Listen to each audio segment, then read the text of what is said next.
We're gonna steak night. We're gonna eat it right. Steak is such a treat. It is the world's best meat. Shut it and watch. Like always, Gordon manages to find the most hellish forms of any food we love. What is that? Water. Yeah, water. Dirty water, yeah. Dirty water, you're right. Absolutely. What a mess. I asked for mid-rare, but it's raw. It's almost like you've got to stick your knife in it to kill it. I mean, the thing's still moving. And apparently, steak can be pretty odious too. This is a horror show. Tough steak with a twist of tragedy. My steak just was just flavorless. Red meat is red meat. I don't know what you would expect myself to do about that.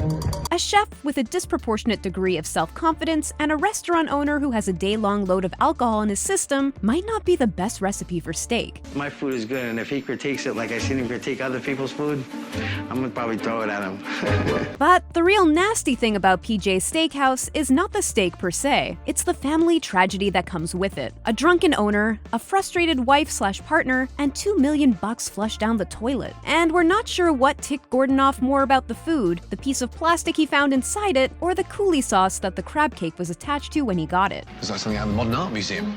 Splat. All that needs to be said is that the tomatoes and the lettuce Gordon pulled out were not just simply rotten, they looked actually dead inside out. It must take a really nasty experience to get a food critic to hit the street with a camcorder surveying the random bywalkers, and then having the entire crew from the steakhouse watch the survey at a movie theater. When was the last visit to PJ's? 6 months ago, I boycotted it. They never cooked the steak right. That's a pretty big statement. Charcoal on a plate. I grew up cooking steaks and I'm a master of the grill. I'm telling you, I'm good at this, man.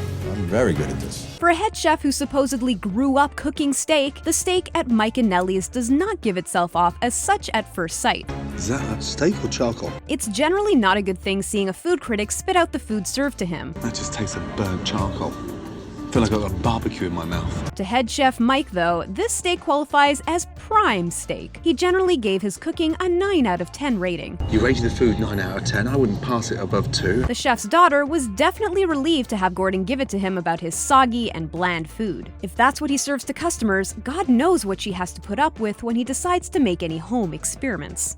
Either you're in denial or you don't care. Half-alive stuffed filet.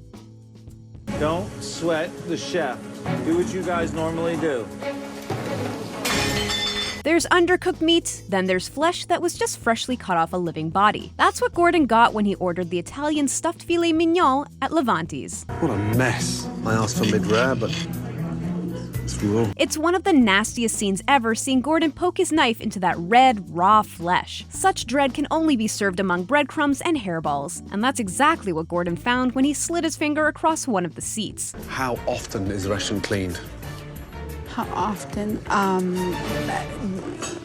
I can't answer.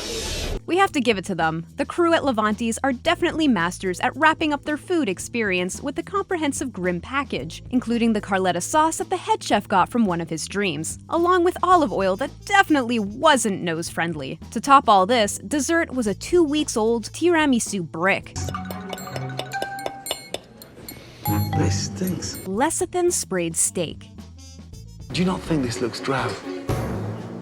I don't have a better one. This restaurant was full of antiques. The chairs were around 2 decades old, but when they're not cleaned for over 2 years, things start to die inside their gaps. Inside the benches, Gordon actually found old shoes and combs. Dirty, crusty shoes. Oh, I'm gonna wash my hands again. Another antique was a 33-year-old stove standing in a drained kitchen. Ugly is an understatement. As for the steak, What's that spray? Hand coating so it doesn't stick. A canned coating? Yes. we found out that this spray contains lecithin, which is a type of fat that is used for treating dementia and Alzheimer's. Pretty therapeutical, isn't it? The only sensical words Gordon got at that restaurant was from the owner's son. My mother's definitely lost her high standards over the last 15, 20 years. Refrigerated Horror. My God, that stinks. That's gone off. Here's what happens when restaurants don't have the slightest clue about what compartments are. The stench was obviously frightening. The lamb chops were in decay, and the steak did not spend a couple of seconds near Gordon's nose before he threw it back on the shelf in horror. And oh, the lamb chops were kept in a tray filled with dirty water. And what's this sat in? What is that? Come on, water. Yeah, water. Dirty water, yeah. Dirty water, you're right. For those of you at the back, this is a bad sign. My God, that stinks. That's gone off. The fuckers picked all the bones out and just left them on the side. Gordon definitely had too many awful experiences inside the kitchens he has visited to have any degree of hope when entering a new one. So when he says something is 10,000 times worse than he expected, we must be facing true horror. I didn't expect that walk-in to be festering the way it is. Stacked inside a bloodbath. When was the last time you went through the fridge? Talk to me, please. This Irish restaurant was so disastrously nasty that Gordon obviously took it personally to the point that he was embarrassed by the food on his plate, and so he had to see for himself what was happening in the kitchen that resulted in this catastrophic lunch he had just eaten. I was dying, I was mortified. It's not hidden. It wasn't a secret. You just have to go in and open a fridge door. The fried chicken was frozen, the pieces were stuck together, and according to the smiling chef, What are you going to do? You refry it. So it's fried twice. inside the fridge the steak stood, the raw meat was disgustingly laying over cooked meat that was laying over salami with blood splattered all over it. Sounds more like a murder scene than a restaurant's fridge. And the mozzarella sticks. You see that there? Blood? Blood from where? From the meat. Even the restaurant's very owner wanted to throw up looking at that bloodbath inside her kitchen. I want to throw up. Roof tile steak. I'm sort of looking forward to a really nice, classic piece of meat. Show you where it is? Strip down, baby.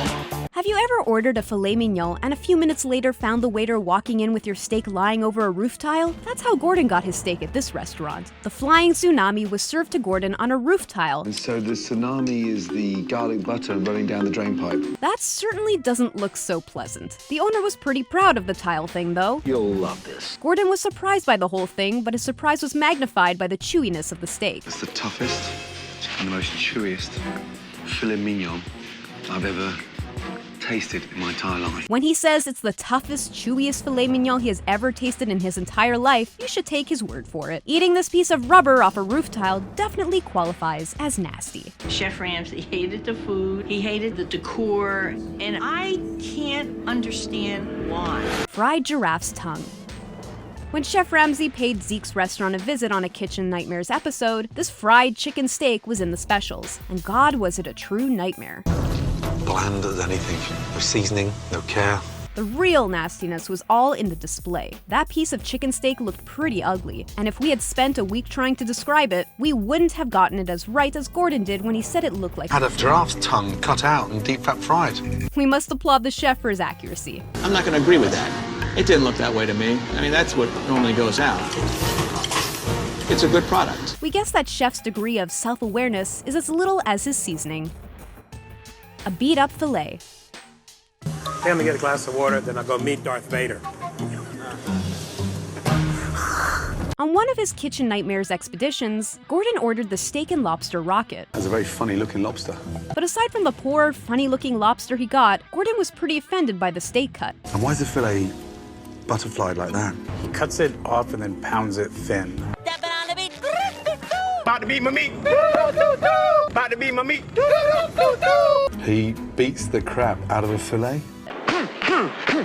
If you know anything about Gordon Ramsay, you would know that violating steak laws is among his list of unforgivable sins. You know when Gordon is truly pissed off by what he got when he makes the waiter taste it as a punishment. The lobster I couldn't even eat. As I was trying to bite down on it, it was bouncing back. He was appalled to know that the dish cost $36.95 before even tasting it. Gee, come on, stop. We bet that after chewing on that beef and lobster-flavored gum, he wanted to burn the place down. Someone needs a rock out of his to wake up. Oh my God. Unchewable Elk. The food here at the bistro is the freshest, hands down. Gordon heads to the countryside where the meat is fresh and the cooking is done the nice old-fashioned way. Unfortunately for him, he didn't get even one decent bite of steak from that trip. He's always playing up the quality of the food. We made that sauce from scratch. And I know most of our stuff is frozen. After a queue of saddening, bland plates, Gordon finally got his elk medallions medium rare as he likes them. He literally didn't get past the first bite before he realized how jaw-breaking it might be to try and empty out that plate. It's tough as old boots. This is incredible. He even asked the waitress to give him his feedback, and even she couldn't hide the fact that it cannot be chewed. When she went to the chef with Gordon's feedback, He did not take that lightly. Elk is going to have a bite, it's going to have a chew, it's characteristic of it, it's never going to change. He said that this is how it's done, and he challenged Gordon to give him a taste of his elk so he can see if it can get any tender. That's a man who is pretty proud of his elk. He's going to leave and go get something to eat. Good luck. Go find something better. Let us know what you think in the comments section and share your nastiest steak moment. Also, why don't you give that subscribe button a hit and another for the bell over here for more awesome GR-related content. Raw beef and cooked beef. I cannot believe what I'm seeing. Come here, you. Come here. What'd you see? Mold. Mold. You want me to let you take something else out of here? No. No, off. Gee, come on, stop.